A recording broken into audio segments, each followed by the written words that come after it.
Imagine a battle so brutal, so relentless, that it lasted 10 months, leaving hundreds of thousands dead and forever changing the landscape of warfare. A place where victory wasn't measured by territory gained but by endurance and survival. The Battle of Verdun, it wasn't just a battle, it was a war of attrition, a test of wills, a fight that shattered the spirit of those who fought in it. But how did it come to this? How did a single battlefield become the epitome of human suffering and sacrifice? Let's take you back to 1916, to a place that became a symbol of national pride, resilience, and the ultimate cost of war.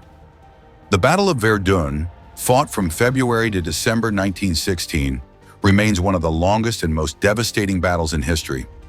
While World War I is often remembered for its trench warfare, Verdun stands out because of its intensity and the staggering number of casualties. But what made this battle so important?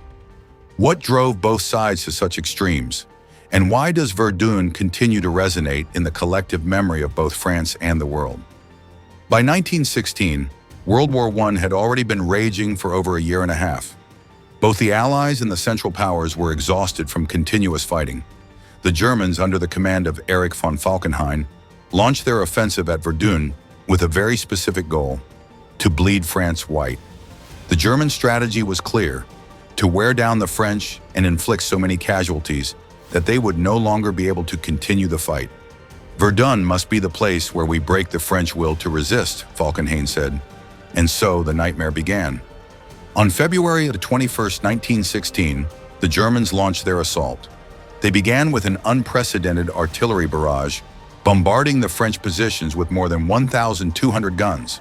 The explosions were so powerful that the ground seemed to shake, and the very air was thick with smoke.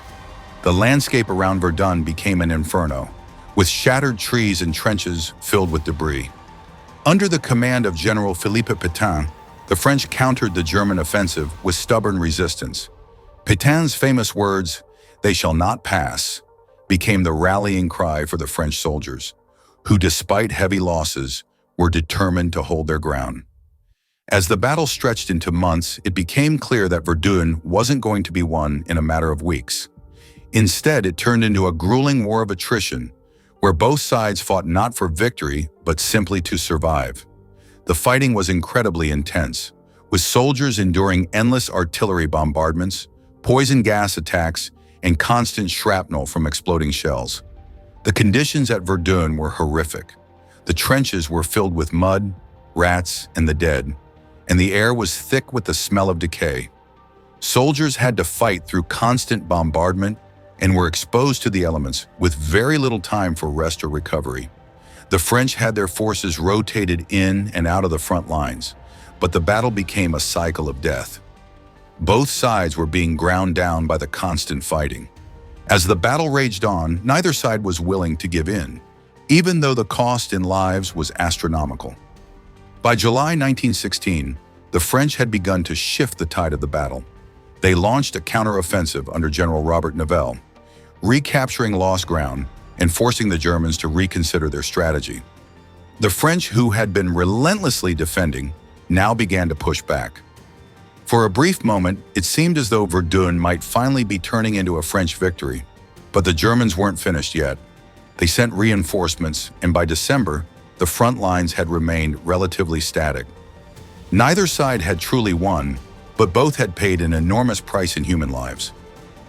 Verdun was one of the most horrific battles in history, not just because of its duration or the massive casualties, but because it embodied the sheer brutality of war.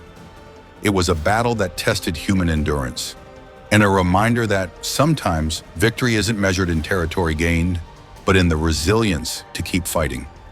For those who fought there, and for the millions who remembered, Verdun will always stand as a testament to the cost of war, one that cannot be truly measured, but one that will never be forgotten.